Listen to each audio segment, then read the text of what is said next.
Democrats embrace infanticide, the attack on wealth creation continues, and we examine the risks and rewards of American third parties. I'm Ben Shapiro. This is The Ben Shapiro Show.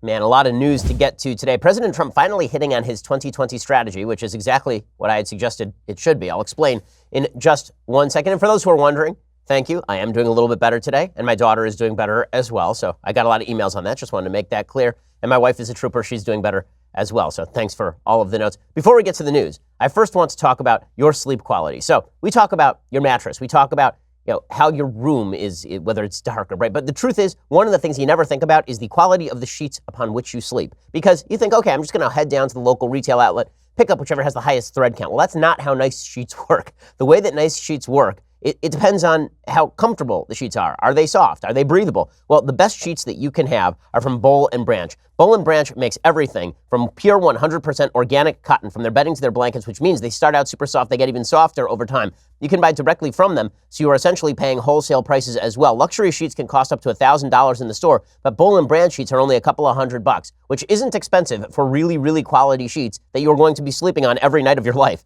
Everyone who tries Boll & Branch sheets loves them. In fact, when I tried them, they were so good that I actually took all my other sheets in my house and threw them away. That's how good the Boll & Branch sheets are. Shipping is free. You can try them for 30 nights. If you don't love them, send them back for a refund. I don't think you're going to want to send them back. There's no risk and no reason not to give them a try. To get you started right now, my listeners can get $50 off your first set of sheets at bollandbranch.com, promo code Ben. Again, that's bollandbranch.com, promo code Ben, $50 off your first set of sheets. That's BOLL and branch.com, promo code Ben. Go check them out for the best sheets that you will ever have. All right, so the Democrats are now realizing that they have gone too far. This is the pattern of this week's news. Democrats say crazy things because they're trying to appeal to their base, and also because they have made a crucial category error. The category error they have made is that if people don't like President Trump, that means that people don't like anything President Trump agrees with. So they're making a category error. There's a category error that people make about bad people, where they think, okay, well, this bad person did X, therefore X is bad. Well, that's not always true, right? Hitler owned a dog. Doesn't mean owning a dog is bad. It means Hitler is bad, but owning a dog, not bad. Donald Trump, a lot of people may not like him, but that does not mean that the American people take the opposite position on all of the issues he espouses. In fact, there's a good case to be made that Trump's positions are significantly more popular than he is, which is why his approval ratings are generally higher than his personal approval ratings. Well, the fact is that Democrats seem not to be able to grasp this simple concept. And so they continue to maintain that anything that Trump is in favor of must be by nature terrible, and they go all the way to the other logical extreme. That is how they end up saying that we should get rid of all private health insurance in the country, as Senator Kamala Harris said earlier this week. That is why you are seeing states like New York and Virginia and Rhode Island now considering the full legalization of termination of pregnancy, killing of the unborn, up to point of birth. Now, what's funny is that it does show the differential priorities of the two parties, the differential priorities of people in the United States. If you listen to folks on the left, they think that the grave threat to humanity lies in things like global warming. So Seth Meyers, last night, he was talking about President Trump and suggesting that President Trump, global warming, this is what was going to get all of us killed. Seth Meyers. Ahead of the expected polar vortex this week, President Trump tweeted last night, quote, "What the hell is going on with global warming? Please come back fast. We need you." Okay, once again, you're confusing weather with climate. How can I explain this to you? Okay, let's watch a clip of you being a decent person. I will say this about Hillary. She doesn't quit. She doesn't give up. I respect that. See, that was weather, a quick one-time thing. Now this is climate. I moved on her like a I don't know what I said. You know what? You've really had enough. They're rapists. Get him out of here. Don't give him his coat. Keep his coat. And that's what's going to get us all killed.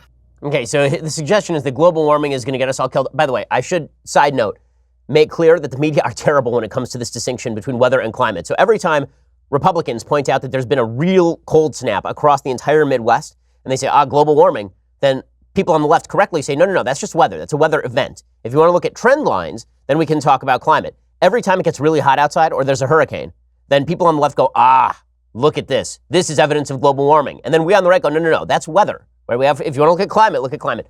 They don't apply this rule consistently. But the main point here is that for Seth Meyers, what's going to get all of us killed, the grave moral crisis of our age, is that it is going to be a little warmer outside over the course of the next 100 years. And that may shift sea levels over the course, again, of the next 100 years. The way the left talks about global warming is the same way that President Trump talks about the so-called border crisis, right? It's a slow-rolling problem that we're going to have to deal with. Folks on the left suggest, in the same way that President Trump says it's a national emergency, mobilize the military, folks on the left seem to think about global warming that it is going to be like the day after tomorrow, that suddenly the earth is going to heat up radically 20 degrees and there will be mass tsunamis swamping all of New York City, and Dennis Quaid and Jake Gyllenhaal will be running through the wreckage. It's just silliness. But in any case, the crisis that Democrats really see is a crisis of the weather, of the climate, a crisis that requires a complete destruction of the systems of human freedom, right? Those systems of human freedom, of free trade and free markets and free enterprise, all that stuff has to stop. Because if we don't stop that stuff, then we are going to be destroyed by the weather. What folks on the left refuse to recognize is that the real crisis for humans typically has been made by people who do evil things. It is not evil to turn on your air conditioner. It is evil, however, to kill the unborn. Okay, that's an evil thing. Killing the unborn, not a good thing.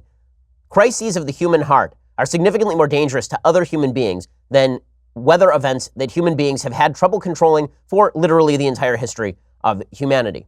So the left will put inordinate focus on climate change, but they will put no focus on the willful attempts to legalize the killing of babies fully formed in the womb who just have not gone through the birth canal.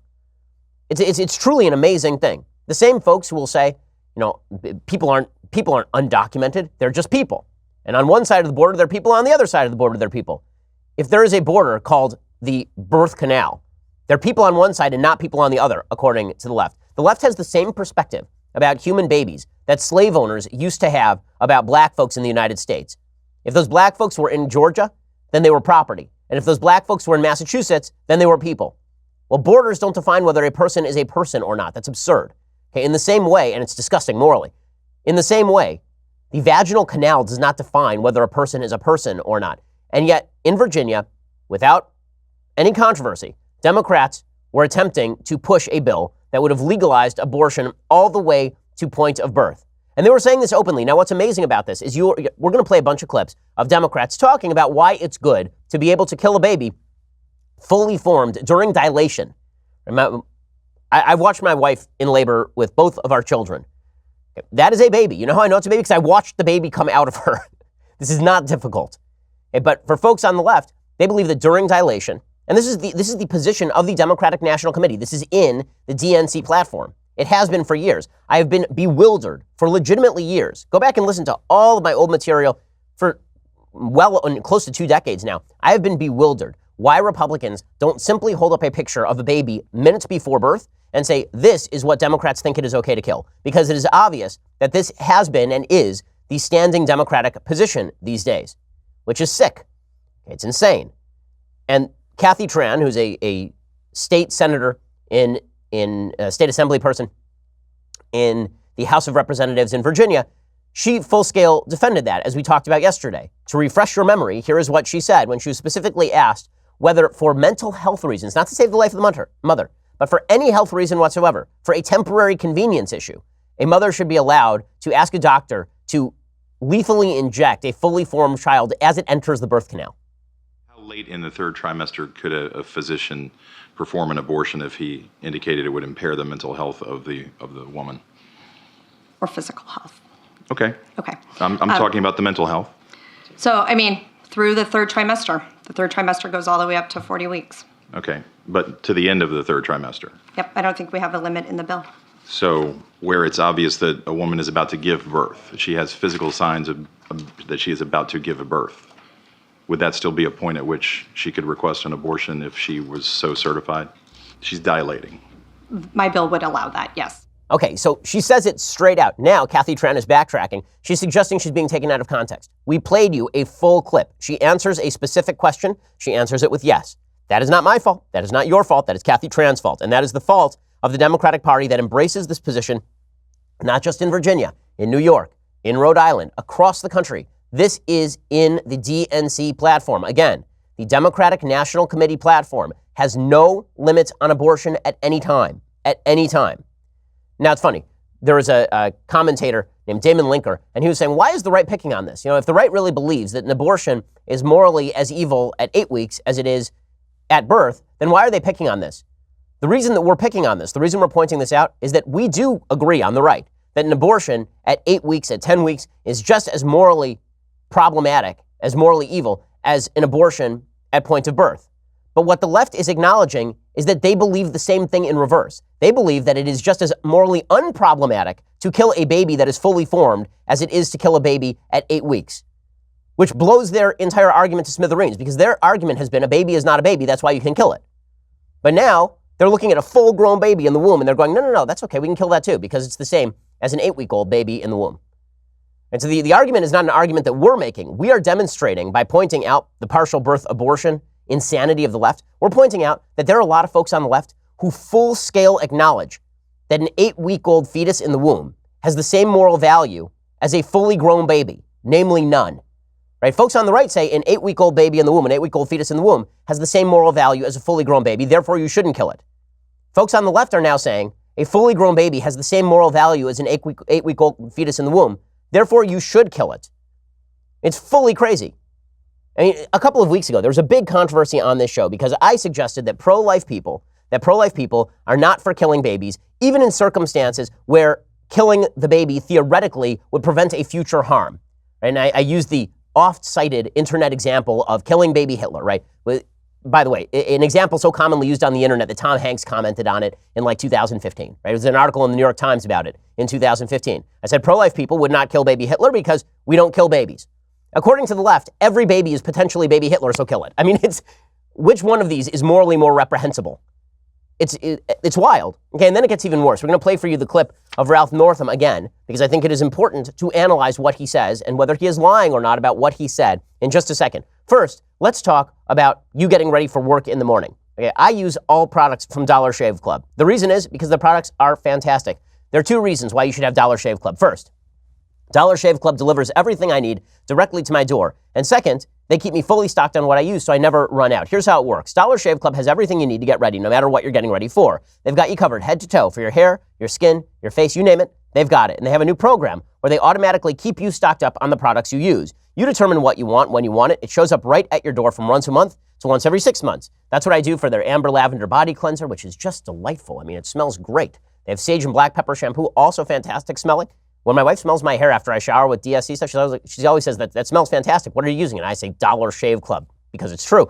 Right now, they've got a bunch of starter sets you can try for just $5, like their oral care kit. After that, the restock box ships regular size products at regular price, so there's nothing to wait for. Get your starter set for just $5 right now at dollarshaveclub.com/Ben. That's dollarshaveclub.com/Ben. I love my Dollar Shave Club products. You will too. dollarshaveclub.com/Ben. Go check them out. All right, so meanwhile, so you've got the Kathy Tran clip where she fully explains, baby coming out the birth canal, you can kill it.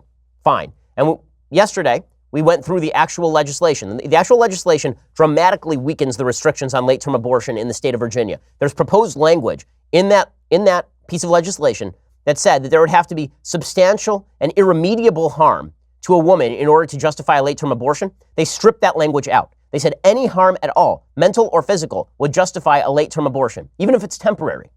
Okay, that removes all limitations.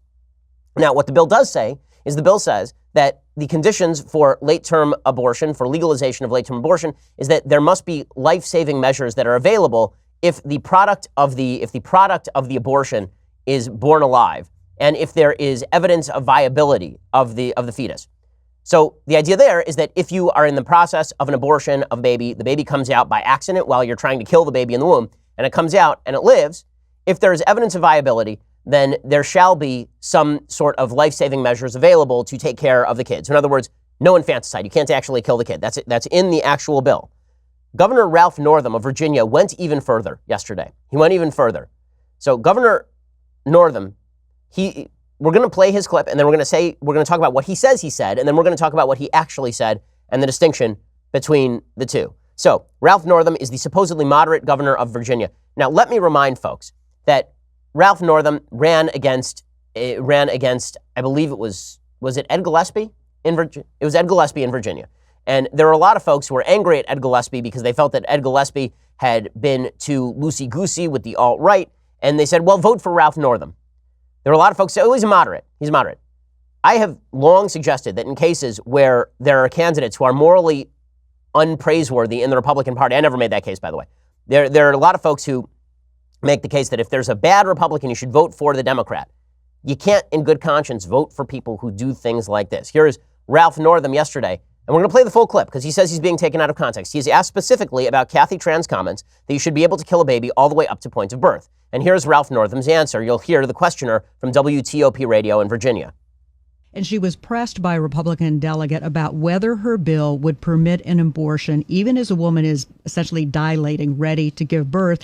And she answered that it would permit an abortion at that stage of labor. Do you support her measure and explain her answer? Yeah, and I wasn't there, Julie, and I certainly can't speak for Delegate Tran, but I would tell you first thing I would say is this is why decisions such as this should be made by providers, physicians, and the mothers and fathers that are involved. There are, when we talk about third trimester abortions, these are done with the consent of obviously the mother, with the consent of the physicians, more than one physician, by the way. And it's done in cases where there may be severe deformities, there may be a fetus that's non-viable. So in this particular example, if a mother is in labor, I can tell you exactly what would happen. The infant would be delivered. The infant would be kept comfortable. The infant would be resuscitated if that's what the mother and the family desired. And then a discussion would ensue between the physicians and the mother. So I think this was really blown out of proportion. Okay, stop it there, because the rest of it, he just goes on to talk about why women should be the ones who make these decisions and no one else. Okay, now, the way that Northam says this clip is being taken out of context is he says, I'm talking about cases in which a baby is born with, for example, anencephalopathy. The baby's born with an open skull, for example. The baby's not going to survive, and so the late-term abortion has been provided because the baby is going to die anyway, and so what we're really talking about here is end-of-life care. The problem is that the bill doesn't talk about that. Right? The bill does not talk about what happens if you give birth to a baby that has a severe deformity. That's not what the bill is about. The bill was designed to broaden the scope of abortion. Also, the way that Northam phrases that, he uses two independent clauses. He says in cases where there is a severe deformity, in cases where the baby is non-viable. Now, you could read it as though he is saying that in cases where the baby is non-viable, then we have an end-of-life care discussion because, do you have to use life-saving measures on a baby that is non-viable after it's born? That's his case. But that's not what it sounds like he's saying here, right? He is talking about something different. He is talking about, because the bill goes beyond that. The bill says you should be able to have a late-term abortion for any reason that you could possibly want, basically. That's what the bill says. As long as you can get a doctor to attest that there's a health issue at all, any health issue, then you should be able to abort for any reason whatsoever. He is conflating that dishonestly with cases in which there is a severe abnormality to the point of non-viability. He's conflating that. That is simply not true. The vast majority of late-term abortions in the United States are not performed for reasons of non-viability of the fetus or to save the life of the mother, according to the Guttmacher Institute, which is a pro-abortion group. Okay, so it's just not true. It's a lie that's being told by Democrats. Secondly, by conflating the two, he is making an excuse for people who have a baby accidentally during the process of an abortion. So what would he do with a baby that is born alive? Would he treat it the same way that he is treating a baby with encephalopathy, the open skull syndrome? Is he treating it the exact same way? It's pretty unclear from that clip. It's pretty unclear. But here's the bottom line. Even if you think that Ralph Northam is taken out of context, he is endorsing a bill that says that a fully formed, healthy baby can be killed as long as it doesn't exit that birth canal. It's pretty amazing stuff. And when he says severe deformity, by the way, is he talking about only severe deformity? Like, he's actually going further than the bill. The bill, as I mentioned, says that if the baby is born and is viable, then you have to provide life-saving care to the baby. But what if the baby is born, is viable, and has a severe deformity? Right? He says severe deformity. What if the baby is born without a leg, for example? Or let's say that the baby is born with some syndrome that really affects the face. Let's say there's a severe abnormality. The baby is born Down syndrome. Is he talking about a eugenics program? A little clarity here would be useful, because I don't know, and you don't know. You know why I don't know and you don't know? Because it is very obvious that the Democratic Party across the country does not value the life of fully formed babies in the womb. So why would we assume that they suddenly value the lives of fully formed babies 1 minute after birth? I don't think that's a fair assumption. Peter Singer, by the way, doesn't, right? Peter Singer is a bioethicist, believe it or not, over at Princeton University, and he's made the case that there is no logical distinction between before birth and after birth, and therefore you should be able to actually kill. You should be able to engage in infanticide. I think we're about 5 minutes away from the Democrats actually embracing that position. When I say maybe 5-10 years, they're going to start actually embracing that position because that's how radical the Democratic Party has become. Bottom line is this: read their own words, watch the tape, and decide for yourself. But understand that one thing is obvious, and that is their actual position on abortion. It should be available on demand to point of birth at the very earliest, right? That should be the restriction. So all these other lies that they're telling you about how they're trying to save the lives of children or they're trying to care for children, that's a kid. And again, the reason that we are bringing this up is because the left recognizes no distinction between a 9-month-old baby in the womb and a 2-day-old embryo. They have the same moral values to the left. That is the destruction of the value of human life at a root level. Okay, in a second, I want to get to Howard Schultz, who's just being hit with every club in the Democratic arsenal for the crime of not running as a Democrat and not paving the way for the SJW crowd to take over the Democratic Party in the country. We'll get to that in just a second. First, I need to tell you about a brand new podcast that is just awesome. So, have you ever been interested in the existence of extraterrestrial life? I think it's a fascinating question.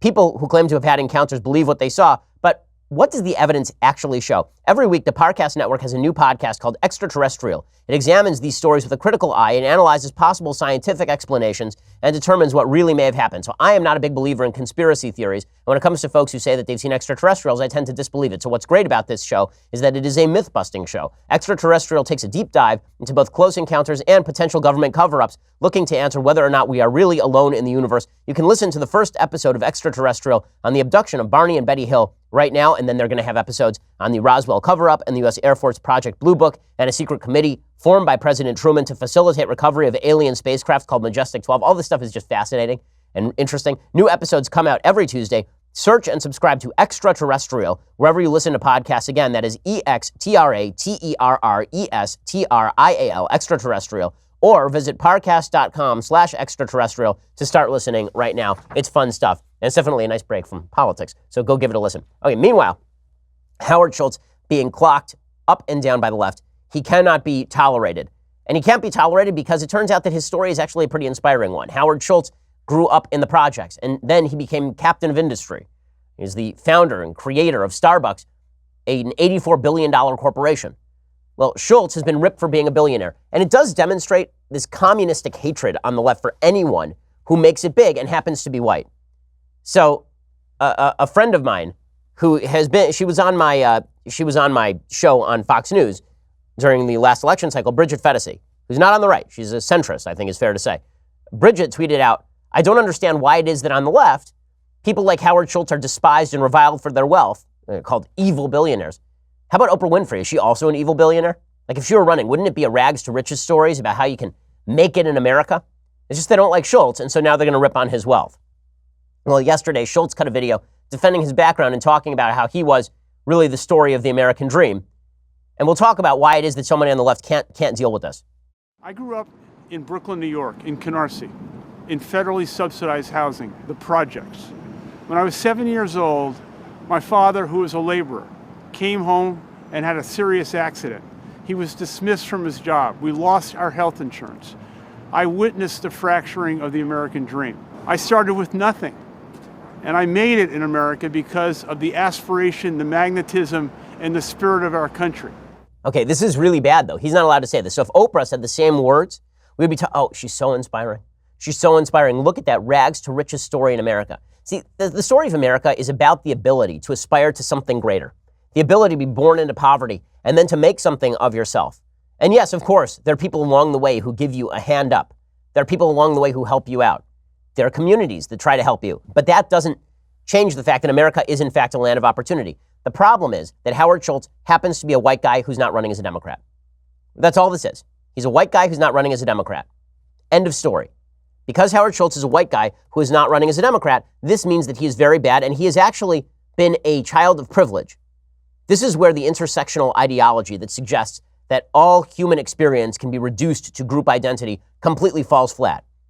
So, for example, Alexandra Ocasio-Cortez yesterday went after Howard Schultz and suggested, well, he's a billionaire. You know, how would he know what it's like to bring himself up from nothing? even though he legitimately brought himself up from nothing. Despite that fact, Howard Schultz is not seen as that because he was privileged not to be a member of any of these other victim groups. So if he's not a member of a victim group, it doesn't matter if he grew up as a victim of circumstance himself. He is not a member of a victim group that has historically been victimized in the United States, and therefore he has to be othered. Schultz is Jewish, by the way. But again, according to the left, Jews are just it's another form of white people, according to people on the left. According to people on the left, if you're a Jew, you're no longer a member of a minority group because Jews are successful minorities. And just like on the left, Asians increasingly are being seen as quote unquote white because they are too successful fiscally, economically, and educationally. And so they can be quarantined out at places like Harvard University. So Schultz is being ripped up and down for his own background. And it is pretty amazing to watch. I mean, it's simply an element of how radical the Democratic Party has become. How radical is the Democratic Party? Everybody is supposed to acknowledge their privilege unless they are the most non-privileged group in the world. Like, for example, I mentioned Alexandra Ocasio-Cortez. So Alexandra Ocasio-Cortez, she says that even she, Alex from the Bronx, even she, a Hispanic woman, even she is a privileged woman. Why? Because she isn't a member of the least privileged group, which would be transgender minority little people or something. Here is AOC trying to explain why she too is privileged because she is cisgender. Almost every single person in this country can acknowledge some privilege of some type. You know, Right. I'm a cisgendered woman. I will never know the trauma of feeling like I'm not born in the right body. And that is a privilege that I have no matter how poor my family was when I was born. Okay, now what's beautiful about this excuse making, because that's really what it is. This excuse making is that what it allows is people to simply rip on anyone who is successful as actually a beneficiary of privilege rather than a beneficiary of the ultimate privilege, which was living in a free and open America. Howard Schultz was not a privileged kid. He did have one privilege. He grew up in a two-parent family, apparently. He had two privileges. He grew up in a two-parent family, and he grew up in the freest country in the history of the world. Those would be the two major privileges. The first privilege he can't control. The second privilege we can all sort of control, and that is the system under which we live. But the problem is for the left, they don't want to acknowledge the ultimate privilege, which is living in a free and open system like the United States' system. So what they say is that your other privileges are the reason you're successful. So the reason Howard Schultz is successful is because he had privileges being white/Jewish, right? And therefore, we can discount his story of rags to riches. Whereas for Oprah Winfrey, we can't discount her story of rags to riches because she didn't have that privilege. That's how they make the distinction between billionaires. Intersectionality allows you to destroy the accomplishments of other people based on supposed privilege that they experienced, even if you have no evidence of them experiencing that privilege, which allows for you to draw a narrative line however you want to draw it. So AOC can point to herself as an example of somebody who pulled herself up by her bootstraps, and then she can point at Howard Schultz, a guy who went from poorer than AOC to much more successful than AOC, and say, well, that wasn't him pulling him up by his bootstraps, that was his privilege in operation. This is how the left uses intersectionality and social justice warrior group identity in order to tear down individuals who succeed and avoid blame for individuals who make bad decisions.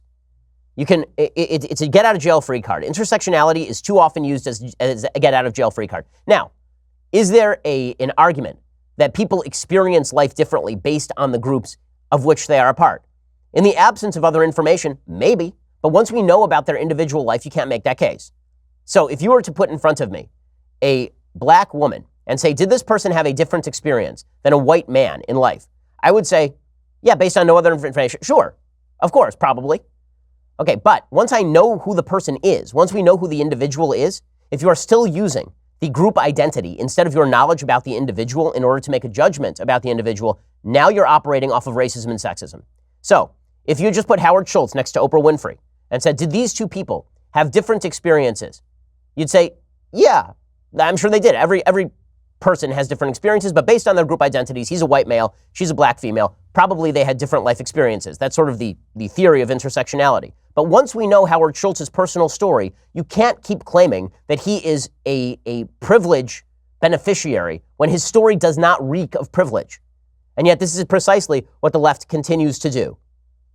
This is why Schultz should certainly not run inside the Democratic Party. He'd be a nut to do so. In a second, I want to talk about the continuing attack on Schultz, which I find fascinating. Like, it's making me like Schultz more, frankly. I'll talk about it in just a second. First, let's talk about how you send your packages this year. So you want to make your business more efficient? Well, I have an easy way to do it. Really, no time, no effort. Stamps.com. With Stamps.com, you save 5 cents off every first-class stamp and up to 40% off priority mail. And you don't have to schlep all your packages down to the post office. And you have a postage meter, so you know exactly how much you should be spending on postage. Stamps.com automatically calculates and prints the exact amount of postage you need for every letter or package you send. You'll never overpay or underpay again. Stamps.com brings all of the services of the U.S. Postal Service directly to your fingertips. Buy and print official U.S. postage for any letter, any package, any class of mail using your own computer and printer. Stamps.com makes it really easy. They'll send you a free digital scale, automatically calculating exact postage. Stamps.com will even help you decide the best class of mail based on your needs. Now, Stamps.com not only saves you money, it saves you an enormous amount of time, which is why we here at the Daily Wire offices use Stamps.com. Right now, my listeners get a special offer. It includes a 4-week trial plus free postage and a digital scale. See for yourself why over 700,000 small businesses use Stamps.com. Just go to Stamps.com, click on the microphone at the top of the homepage, and type in promo code Shapiro. That is Stamps.com, promo code Shapiro. Use that promo code, and you get that special deal, a 4-week trial plus free postage and a digital scale. Go check them out right now at Stamps.com. Okay, I have more to talk about with regard to Howard Schultz, plus some updates on the Jussie Smollett case. We'll get to all of that in a second. But first, you need to subscribe. Go subscribe over at dailywire.com. Just do it. I harass you about it every day. So I'm going to keep harassing you unless you do it. Because once you do it, then you can just ignore this part of the program. If you're not a Daily Wire subscriber, you are indeed missing out. Our next Sunday special guest is none other than the great Dave Ramsey. Okay, so you're going to want to go check that out. Okay, it is awesome. And if you are a subscriber, you and only you can watch this episode a full day early. Okay, so not the Sunday special becomes the Saturday special. Doesn't mean I'm violating Shabbat, by the way. We didn't tape it on Shabbat. Not only that, all upcoming Sunday special episodes will be available on Saturday, but only if you are a Daily Wire subscriber. So what exactly are you waiting for? We have so much great stuff behind the paywall. An additional 2 hours of me live every day, plus the Sunday special on Saturdays. What more can I do for you? I'm answering questions during breaks on the show in the afternoons. My goodness. I mean, the glories and privileges of being a subscriber. Also, when you become an annual subscriber, you get this. The very greatest in beverage vessels, the leftist tears, hot or cold tumbler. Go check it out. Makes julienne fries. It's amazing. Okay. Also, make sure that you subscribe over at YouTube and iTunes. You can get all of our material, or at least what we will allow you to see, for free over there. You can go check that out and leave us a review at iTunes. It always helps. We are the largest, fastest growing conservative podcast and radio show in the nation.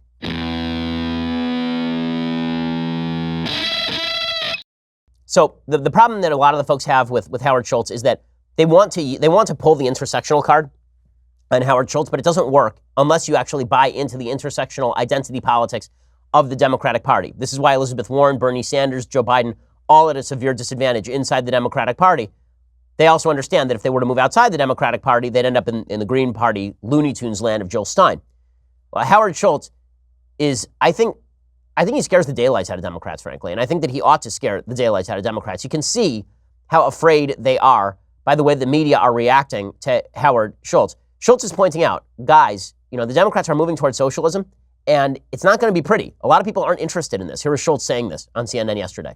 If the Democrats are proposing anything close to a 70% level of income tax, how many core Democrats are going to be supportive of a move towards socialism? Not very many. President Trump will get reelected. Okay, so that is a statement that scares the death out of the left, which wants to embrace, as I say, this full-scale, hardcore, far-left positioning. And Schultz is reminding them, guys, just because you don't like Trump doesn't mean that everybody is going to resonate to your cause. The left is going nuts over this because they want to provide this stark dichotomy. They want you to have to choose between President Trump and socialism. And they hope that if you hate President Trump enough, you'll resonate to socialism. And suddenly, here's Schultz saying, you don't have to choose Trump and you don't have to choose socialism. That sounds pretty good to a lot of Americans. I know there are a lot of Trump supporters who listen to this show, but understand his popularity ratings are not all that high, right? There are a lot of folks who are not going to vote for President Trump in the next election cycle. The possibility that Schultz carves into that vote by saying, I don't like Trump and also I'm not a crazy person, not an insignificant possibility. Listen to the panic from the media over this. I mean, let's face this. How bad are the Democrats at this? Howard Schultz is a threat to them. This guy is utterly charisma-free. I mean, he is dull as dishwater. I mean, he really is. You watch him speak and you're like, wow, this? Really? Okay, I guess. Nobody is looking at Howard Schultz and going, he captures my imagination. All he is a return to normalcy. He feels like Warren G. Harding in 1920. That was the Warren G. Harding campaign slogan in 1920 after the insanity of the Woodrow Wilson administration was return to normalcy. Howard Schultz should make that his slogan, honestly, because he feels like return to normalcy for a lot of folks. And this is scaring the death out of Democrats in the media who really want the AOC wing of the Democratic Party to be ascendant, the Bernie Sanders wing of the Democratic Party. So listen to MSNBC's Nicole Wallace freaking out, just losing her mind on Steve Schmidt, who's an advisor to Howard Schultz. People are terrified, and people are terrified that you, one of the most visible Trump critics, are now behind someone that they feel like could take away the Democrats' best chance of toppling Donald Trump. Nobody is voting. The election is 2 years away. We're already scared. Okay, everybody, listen to her. She's so scared. She's so scared. Here's a solution. Don't be crazy. You had one job, Democrats. One. And you suck at it.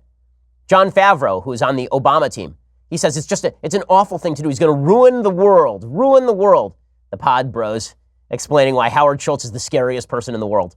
These two people, Bernie Sanders and Mike Bloomberg, on very different ends of the spectrum, are both thinking, yeah, we could both run in the Democratic primary and we'll just see if anyone likes our ideas. Howard Schultz thinks that he doesn't have to do that he gets to just run on his own as an independent and do it that way, even if it means hurting the Democratic candidate and helping to reelect Trump. And that's just a awful thing to do. It is. I mean, people should be restricted to running inside the Democratic Party, where we, the Pod Bros, can determine whether they ought to even receive the votes of the general public.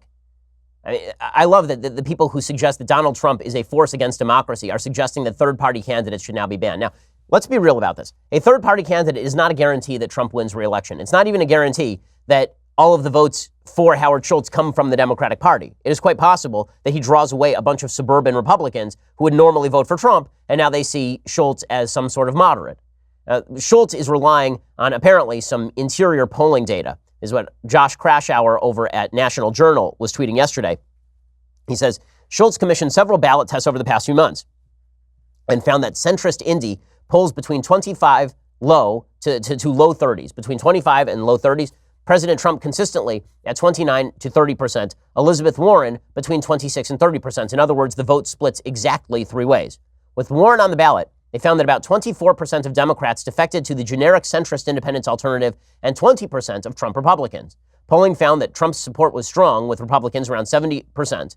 Now, let's be real about this. A generic centrist Indy option would lead to a higher percentage than if any other candidate were named. Like, Schultz is not going to draw all of that.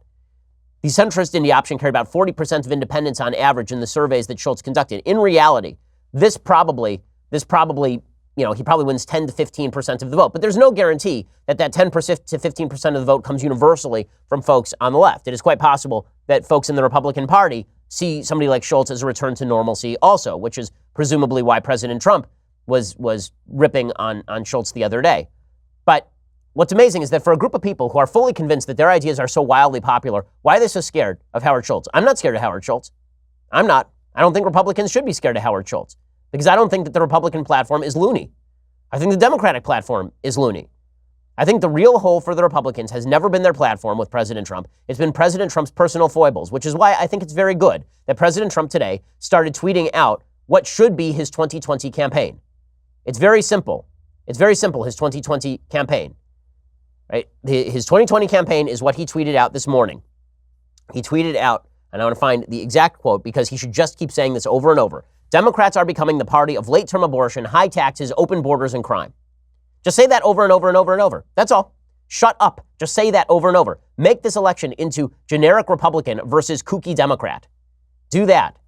Maybe then Republicans will have a shot. Meanwhile, Democrats are counting on the growth of this demographically diverse base. It's really kind of fascinating. So as we mentioned, intersectionality, this philosophy that everybody is a beneficiary of certain types of group privilege, and we can discount their personal experience on the basis of their group privilege. This has taken over the Democratic Party, and it's leading them to misread the nature of the electorate. It's kind of fascinating. So the demographics of America are clearly changing in interesting ways. In 2020, there will be more Hispanic than black voters, and whites are declining to 66% of the vote. Now, a lot of folks on the right have said, well, this is scary for Republicans because as the Hispanic vote percentage increases, as the minority vote percentage increases in the United States, that's obviously bad for Republicans.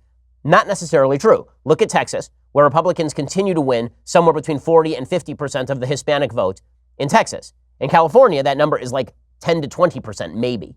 So it really depends on how the party handles the demographic shift. But the Democrats seem to have the same perspective, which is that as demographics shift, everybody will naturally move to the left. This is not actually true. So here's AOC making that case yesterday, suggesting that the real driving force in the Democratic Party right now is minorities inside the Democratic Party. This is not actually the case. Communities of color are usually much further to the left than white liberals because racism, colonialism we understand through lived experience in a way that many don't understand, that these are issues that are part of a hyper-capitalist framework. Okay, that is just not true. Okay, when she suggests that minority groups in the United States are further left than white Democrats, by statistical data, this is false. White Democrats are actually further left than black Democrats because the white members of the Democratic Party have changed, right? They're now all college-educated hipsters who go to coffee shops in Seattle. Right? That's who's members of the SJW crowd is universally rich and universally white. That is who the SJW crowd is.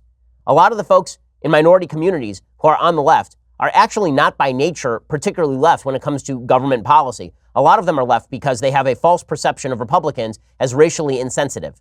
And that's why Democrats run on the intersectionality stuff as opposed to running on the Bernie Sanders platform. The problem is that Democrats are now assuming the support of those groups. And that's a hell of an assumption to make. Assuming that all blacks and all Hispanics are going to vote for you because you have sufficiently cast Republicans as racist, that's only going to last so long. This is why Bernie Sanders did not do well among minority groups in the Democratic primaries in 2016. He didn't. Hillary Clinton overperformed him. Hillary Clinton was not popular among minority groups in 2008 because they actually had an intersectional candidate named Barack Obama on the ballot. But in 2016, Hillary Clinton overperformed with minority groups when compared to Bernie Sanders. Well, what happened to the minority groups? Why weren't they further left than the general electorate in the Democratic Party, as AOC suggests? The answer is they aren't. The answer is a lot of Hispanics in this country are not, in fact, as left as mainstream white members of the Democratic Party who have skewed far to the left, which is why a centrist candidate who is not perceived in the way that Donald Trump is perceived could do some damage to the Democratic Party. Now, all of this is, of course, I think really, really interesting. And frankly, I have always been a fan of the idea that there should be more than two parties in the country that are viable. I know that the system tends toward two-party dominance. It tends to, because it's first past the post system, it's a majoritarian system. That means that, and there's no secondary voting, and there's no proportional representation, that tends toward well-organized two-party systems. But frankly, I like the idea of there being a lot of options on the ballot. I don't think that it's a problem. I think it's a very good thing. And I think the Democrats trying to shut it down demonstrates they know that their own agenda is too radical for the American people. I mean, how radical is the agenda of the left? I mean, they've gone so far left that the rules committee for the rules for the Committee on Natural Resources in the U.S. House of Representatives, Democrats were trying to propose that they actually remove from the oath of office, "So help me God," that they should actually remove that. Now, it is not mandatory that you say "So help me God," but it's pro forma. The reason being that pretty much everyone in the United States, even people who are quasi-agnostic, believe in the existence of a higher power. The United States is a far more religious country generally than folks in Europe are. Democrats want to remove that. This agenda, you think that agenda is in line with Catholics, Catholic Hispanics particularly? You think that agenda is in line with a lot of black folks in the United States, a lot of black church-going folks in the United States? There is an actual disconnect that Republicans have yet to exploit between the radical left socialist policies of people like Bernie Sanders, anti-religion, anti-family policies of people like Bernie Sanders, pro-abortion policies of people like Bernie Sanders, and religious communities, particularly minority religious communities. Okay, all those Catholic Hispanics who are voting Democrat in the state of California because they have a perception of the Republican Party, they're still going to church where they're being preached to every week about the evils of abortion. Why Republicans aren't focusing on that, why they haven't reached out to minority communities is beyond me, especially in an era where secular white Democrats rule the roost inside the Democratic Party. I mean, you're seeing the Democrats, the Democrats have to bank on minority candidates in order to demonstrate sympathy for minorities they hope will lead to electoral victory. But I'm not sure that if Bernie Sanders is the candidate or Elizabeth Warren is the candidate, they can count on the kind of minority support that they are counting on. Hillary Clinton made that mistake in 2016, by the way. She thought she was going to perform the same with minorities as Barack Obama did, and she didn't. She didn't, which proves that it ain't the Democratic platform drawing minorities, really. It is personality. And that's why the Democrats have to use intersectional politics in order to excise people like Howard Schultz, in order to excise people like Bernie Sanders and even Elizabeth Warren. It's why Kamala Harris has significant advantage in the primaries. It's why if the Democratic Party superstructure is smart, they want somebody like Kamala Harris, because if they can signal sympathy via the race of the candidate, then they don't actually have to determine what it is that a lot of minority voters might want in terms of policy. Those minority voters may be more sympathetic to Democratic policies than Republican policies. That's certainly possible, but not to the extent that they embrace Bernie Sanders crazy at a higher rate than the normal white Democrat does. Okay, in just a second, I want to get to some things I like, and then we'll get to some things that I hate. So, things that I like today. So my wife and I have jumped into a new show on Netflix. It is called Travelers, and it's kind of a fun show. The basic premise of the show is that sometime in the future, hundreds of years in the future, there's been some horrible environmental disaster caused by an asteroid hitting the Earth, and now they've discovered in the future a way for people from the future to basically inhabit the bodies of people in the present. So what they do is they wait until somebody is about to die so that they're not actually killing anyone. And then in the moment where they're about to die, because they know the history, they can inhabit the bodies of those people and try and prevent future catastrophe. The show's fun and the show's interesting. I'm really enjoying it with my wife. Here's a little bit of the trailer. We, the last unbroken remnants, vow to undo the errors of our ascendants, to make the earth whole, the lost unlost, at peril of our own birth. 30 seconds. In the future, we've developed a technology to project conscious mind. So it's fun. It's a fun show, and it's worth the watch. And it's like PG-13 maybe. So there's not a lot there that's super violent or super terrible. So you can watch it with, I would say, mid-teenagers would be fair. So the show is a kick. So check that out. Okay, time for a couple of things that I hate. So thing number one, I'm supposed to speak at Loyola Marymount University in the next couple of months. And Loyola had put out, I guess, a statement to Young America's Foundation. They wanted a bunch of questions answered about my politics, whether my politics were acceptable. It became a bit of a national scandal. And then LMU said, listen, we're not trying to obstruct Ben from speaking. We're going to let him speak. Well, this led Dr. Nina M. Rosano, who I guess is a queer studies professor. I believe that's her biography. So she tweeted out, Ben Shapiro espouses hate speech and is linked to numerous hate groups. Okay, I'd challenge her. Name a hate group I am linked to, like one. Not numerous, like one. As an LMU professor, I will be organizing protests and alerting the media of LMU's decision to support hate speech, which is completely antithetical to our university mission. And I would note that I believe Angela Davis spoke there. She's like an actual former wanted terrorist by the FBI. She says, that's completely antithetical to our university mission, as opposed to, it's a Jesuit school, as opposed to the radical left social agenda, which is apparently not antithetical to LMU's Jesuit mission, I guess. Now, this is funny. So she says I'm going to come and promote hate speech. So I tweeted back, well, see you there or not, because I don't really care. And she said that she wanted to get the word out to the media. Well, she has like a follower. I have about 2 million followers. So once I retweeted that, seems like that would have drawn some media attention. Well, then she blocked everybody. She made her account private, so I guess she didn't want that much media attention. Oh, so sad. Amazing how people run for cover the minute that their radicalism is exposed. Okay, other things that I hate. So this Jussie Smollett case just continues to develop in real time. We still don't know what happened. Last night, the Chicago PD put out a picture of 2 people who it says they were looking for, and it's just insane. I mean, the picture is basically of 2 randos. You can't see their faces. They look like 2 shapes walking in the night. They're like, these people may be witnesses to something, and they're just humans. Like, that's all you can tell from the picture. Great. What we do know is that Jussie Smollett, whose original story you'll recall, is that he was walking on the streets of Chicago at 2 a.m., and he was accosted by 2 white guys, is what his people told TMZ. He was accosted by 2 white guys who tossed a noose around his neck, poured bleach on him, and shouted, "This is MAGA country," in the middle of Chicago at 2 a.m. in 60 under wind chill. And then they broke his ribs, supposedly, and for some reason, the police were not called to the scene.